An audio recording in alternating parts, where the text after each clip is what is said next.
శ్రీమతి లత గారి ఆధ్వర్యంలో జూన్ 15-16 తారీఖుల్లో గానగాపురం యాత్ర మధుకరి సేవ సంప్రదించండి. నమస్తే, వెల్కమ్ టు సుమన్ టీవీ. నేను పద్మిని. ప్రస్తుతంతో పాటు ప్రముఖ ఆధ్యాత్మికవేత్త, ఆస్ట్రోన్యూమరాలజిస్ట్, ఎనర్జీ వాస్తు స్పెషలిస్ట్, శ్రీ విద్యోపాసకురాలు శ్రీమతి జయప్రద గారు మనతో పాటు ఉన్నారు. మాట్లాడదాం. నమస్కారం అండి. నమస్తే అమ్మా. శ్రీమాత్రే నమః. ఎలా ఉన్నారు? చాలా బాగున్నారు అన్న. చాలా బాగున్నారు, చక్కగా. రైట్.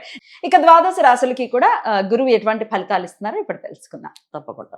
కన్యా రాశి. ఈ కన్యా రాశి వారికి గురువు మార్పు ఎటువంటి ఫలితాలను ఇవ్వబోతోందండి? కన్యా రాశి వాళ్ళకి గురువు ఒక మార్పు మంచి ఫలితాలు ఇస్తుంది. ఎందుకంటే వాళ్ళకి ఇప్పుడు దాకా ఉద్యోగాల్లో ఉన్న ఇబ్బందుల నుంచి బయటపడే అవకాశము, కాస్తంత లాభం వచ్చే అవకాశాలు, కాస్త ప్రమోషన్లు వచ్చే అవకాశాలు, ఇవి జరిగే అవకాశాలు ఎక్కువగా ఉన్నాయి. ముఖ్యంగా ఏంటంటే ఇల్లు అనుకునే వాళ్ళకి ఇల్లు కొనుక్కునే అవకాశం ఖచ్చితంగా కన్యా రాశి వాళ్ళకి వస్తుంది.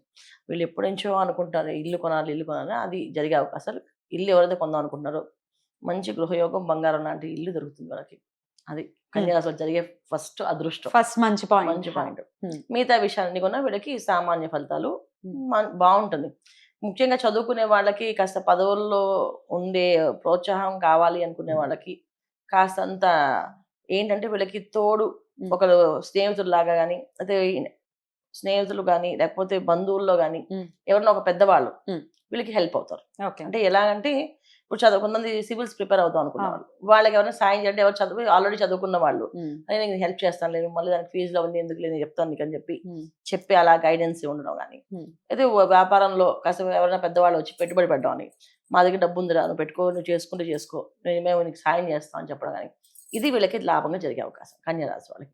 అందుకని వీళ్ళకి కొంచెం విధంగా చెప్పాలంటే మంచి ఫలితాలే కన్యా రాశి వాళ్ళకి గురువు మార్పు వల్ల జరుగుతుంది.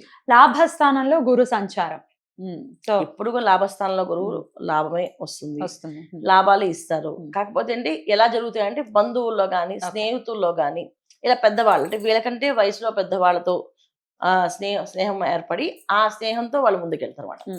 అది జరుగుతుంది కన్యా రాశి వాళ్ళకి. సో అలా స్నేహితులుగా ఉండే వాళ్ళు ఎవరైనా చేంజ్ చేసుకొని అవ్వచ్చు, కానీ మాక్సిమం ఏంటంటే లాభస్థానంలో గురువు ఉన్నప్పుడు ఏంటంటే బంధువుల్లో కానీ, తెలిసిన వాళ్ళలో కానీ, స్నేహితుల్లో కానీ, దూర బంధువుల్లో కానీ మనకి తారాసపడతారని చెప్పి చెప్తుంటారు. రైట్.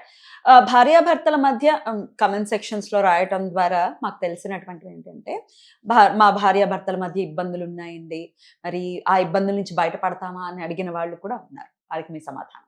ఖచ్చితంగా లాభస్థానంలో గురువు అంటే ఇప్పుడు మనకి పెద్దవాళ్ళతో పరిచయాలు అవుతాయి. సో పెద్దవాళ్ళతో సత్సంగం ఏర్పడుతుంది అన్నప్పుడు ఇవన్నీ కూడా మార్పు అనేది జరుగుతుంది. అయితే జాతకంలో ఒకవేళ గ్రహస్థితి అంత అనుకూలంగా లేకపోతే కాసంత విడిపోయే అవకాశాలు కూడా ఉన్నాయి, దూరంగా ఉండే అవకాశాలు కూడా ఉన్నాయి. అంటే ఇప్పుడు దాకా ఊగీసులాడుతున్న ఏదైతే ఉందో ఉంటామా వెళ్దామా దానికి ఒక క్లారిటీ వచ్చేస్తుంది. లేదు మేము ఇలా డిసైడ్ అయ్యాం ఉందామని, విడిగా అయితే కలిసి ఉందామని, ఇలాంటి విషయాల్లో కొంచెం క్లారిటీ వచ్చేస్తుంది. దానివల్ల ఏంటంటే వాళ్ళ జాతకంలో ఉండే యోగాలు బట్టి ఉంటుంది తప్ప గురువు దీంట్లో మార్చాడు, గురువు ఏదో తీసేసాడని కాదు ఇక్కడ అర్థం. గురువు ఎప్పుడు మంచి చేస్తాడు, చెడు అయితే చెడు. అయితే అది వాళ్ళు జరిగే బంధానికి అది ఏదైతే మంచి అవుతుందో అది ఖచ్చితంగా మంచి జరుగుతుంది. రైట్. మరి ఆరోగ్యం ఎలా ఉంటుందండి వీరికి? ఆరోగ్యం చాలా జాగ్రత్తగా చూసుకోవాలి. వీళ్ళు జనరల్ గానే ఆరోగ్యం సరిగ్గా చూసుకోరు. వాళ్ళకి నచ్చింది వాళ్ళు తింటూ నచ్చింది తిరుగుతూ ఉంటారు. కొంచెం జాగ్రత్తగా ఉంటే ఆ విషయంలో ఇబ్బంది. అంటే కన్యా రాశి వాళ్ళు స్పెషల్ గా గురువు వల్ల వచ్చే ఇబ్బంది అయితే ఆరోగ్యం వల్ల ఇంపాక్ట్ అయితే ఏం లేదు. వాళ్ళు పర్సనల్ గా వాళ్ళు చేసుకునే దాన్ని బట్టి తప్ప గురువు ఇచ్చే అదృష్టం ఏంటంటే గృహయోగం ఒకటి, తర్వాత సత్సంగం ఏర్పడటం ఒకటి, మంచి వాళ్ళతో పెద్దవాళ్ళతో తెలియకుండానే వాళ్ళతో మంచి రిలేషన్ మెయింటైన్ అవ్వడం, దానివల్ల వీళ్ళకి లాభాలు జరగడం. అంటే ఉద్యోగాల్లో కానీ, వ్యాపారంలో కానీ, చదువుల్లో కానీ లాభాలు జరిగే అవకాశాలు ఎక్కువగా ఉంటాయి. రైట్. స్వగృహ యోగం కూడా ఉంది అని అంటున్నారు. నిజంగా అది మంచి విషయంగా ఖచ్చితంగా చూడొచ్చు. అయితే అన్ని విషయాల్లో సానుకూల ఫలితాలు ఉండటం కోసం మరి వీరు ఎటువంటి ఆరాధన చేసుకోవాల్సి ఉంటుందండి? వీరు ఖచ్చితంగా విష్ణు సహస్రనామాల పారాయణ, ఎక్కువ విష్ణు ఆరాధన. ప్రతి శనివారం వెంకటేశ్వర స్వామి గుడికి వెళ్ళడం, విష్ణు సహస్రనామం అక్కడ చదువుతూ ఉంటారు, అక్కడ వినడం, లేకపోతే వీళ్ళు చదవడం, లేదా ఆ టెంపుల్ ప్రదక్షిణాలు చేయడం, ఆ టెంపుల్లో ఉండి ప్రదక్షిణాలు చేయడం. ఇది చేయడం వల్ల వీళ్ళకి మంచి ఫలితాలు వస్తాయి. ఎందుకంటే వీళ్ళకి గురువు లాభస్థానంలో ఉన్నప్పుడే కాదు, శని భగవానుడు ఒక ఇంపాక్ట్ ఉంటుంది వీళ్ళకి, తర్వాత రాహు ఒక ఇంపాక్ట్ ఉంటుంది వీళ్ళ మీద. దీనివల్ల ఏంటంటే కొన్ని తెలియకుండానే కొన్ని అవలక్షణాలు వచ్చే అవకాశం, ఇబ్బంది పడే అవకాశము ఉంటుంది. ఈ అవలక్షణాలు వచ్చినప్పుడు ఖచ్చితంగా దానివల్ల వచ్చే ఇంపాక్ట్ ఏదైతే ఉందో అది గురువు తీసేయడం ఉండదు. సో ఒక విష్ణు ఒక ఆరాధన వల్ల వాడి జోలికి వెళ్లకుండా ఈ గురువు వచ్చే మంచి ఫలితాలు వీళ్ళకి వచ్చే పూర్తిగా వస్తాయి అనమాట. Right. అందుకని చేయాలి. జయప్రద గారు, గురువు యొక్క మార్పు జరగబోతోంది. రేపు జూన్ 2వ తారీఖున గురువు కర్కాటక రాశి ప్రవేశం జరగబోతోంది. మరి దీని ద్వారా ద్వాదశ రాశులకి కూడా గురువు ఇచ్చే ఫలితాలు ఎలా ఉంటాయో మీ ప్రొడిక్షన్స్ ద్వారా తెలుసుకోవాలనుకుంటున్నాను. మరి అంతకన్నా ముందు గోచారం ఒక్కసారి క్లుప్తంగా చెప్పండి. గురువు ఎప్పుడు రాబోతున్నారు, అంటే ఇంకా మిగిలిన మేజర్ గ్రహాలు ఎక్కడెక్కడ ఉన్నాయి, ఇవన్నీ ఒకసారి. తప్పకుండా అన్న. సో గురువు మార్పు అనేది అందరికీ మంచి శుభవార్తలు, శుభకరమైన విషయాలు జరిగే అవకాశాలు ఎక్కువగా ఉన్నాయి. బ్యూటిఫుల్. ఎందుకంటే గోచారీత్యా చూసుకుంటే శనేశ్వరుడు మీనరాశిలో ఉండడం, గురువు కర్కాటక రాశికి మారడం, ఈ రెండు కూడా మేజర్ గ్రహాలు. యాక్చువల్లీ మన జీవితంలో మనం ముందుకు వెళ్ళాలి, ఒక జీవితంలో ఒక ఆధారం కావాలి అంటే శనేశ్వరుడు ప్లస్ గురువు ఇద్దరు ఉండాలి. వీళ్ళిద్దరు అనుగ్రహం ఏంటంటే ఈయన క్రమశిక్షణ నేర్పిస్తారు, ఈయన సంతోషంగా ఉండాలని నేర్పిస్తాడు.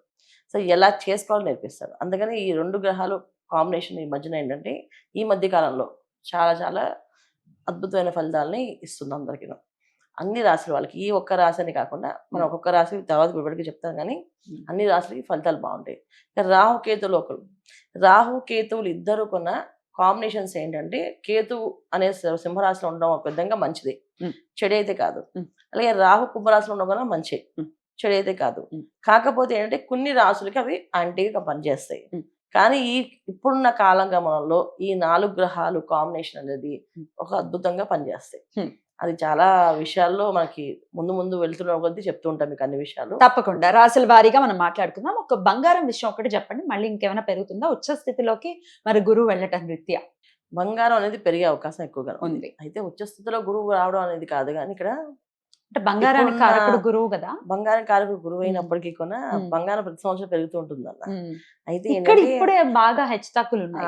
దీనికి కారకత్వం ఏంటంటే గురువు ఒక్కలే కాదు, ఇక్కడ గురువు, శనేశ్వరుడు, రాహు, కేతువు, ఈ 4 గ్రహాలు కాంబినేషన్ ఏవైతే ఉన్నాయో దాని వల్ల ఈ విపరీత విపత్తులు. దీంట్లో మనం బంగారం పెరగడం అనేది ఉందా, చాలా దారుణంగానే ఉంది. ఎందుకంటే ఇప్పుడు మనకి వినడం ఏంటంటే 1,55,000 1,60,000 చెప్తున్నారు, అది 1,40,000 1,30,000 దింపుతారు మధ్యలో. తర్వాత ఎప్పుడైతే ఎండ్ ఆఫ్ ఇయర్ అవుతుందో 2 లక్షల దాకా వెళ్తుందంట. సో బంగారం పెరిగే అవకాశం ఎక్కువగానే ఉంటుంది. మోడీ గారు చెప్పినట్టుగా కొన్నాళ్ళు ఆగడం బెటర్ అంటారా ఇన్వెస్ట్ చేయడానికి? ఖచ్చితంగా ఆగితే. ఆయన చెప్పిన విషయము చాలా లోతుగా ఆలోచించి చెప్పారు ఆయన. నిజంగా ఇది మనకు సందేశం కూడా. ఎందుకంటే ఒక బంగారమే కాదు, చాలా ఈ రవాణా సంబంధించిన వస్తువులు ఏవైతే ఉన్నాయో మనకి మొబైల్స్ తీసుకోండి, తర్వాత పెట్రోల్ డీజిల్ తీసుకొని, ఇవన్నీ తగ్గించడం వల్ల మన భవిష్యత్తుకి మన పిల్లలకి మనం మంచి దారి చూపించే మనం అవుతాం, లేకపోతే అన్యాయంగా బలైపోయిన మనం అవుతాం. ఇది 100% తప్పకుండా అలాంటి సానుకూల ఫలితాలే ఉండాలి. చాలా ప్రశాంతవంతంగా ఈ గురువు మార్పు రీత్యా కొన్ని నెలల పాటు ఉండబోతోంది. అతిచారం ఉన్నప్పటికీ మళ్ళీ కర్కాటక రాశి ప్రవేశం అనేది చేస్తారు కాబట్టి గురువు మంచి ఫలితాలే ఉండాలి కన్యా రాశి వారికి అని మనస్ఫూర్తిగా కోరుకుంటూ ఇక నెక్స్ట్ వీడియోలో తులారాశి గురించి తెలుసుకుందాం. థ్యాంక్ యూ అండి. నమస్తే. శ్రీమాత్రే నమః.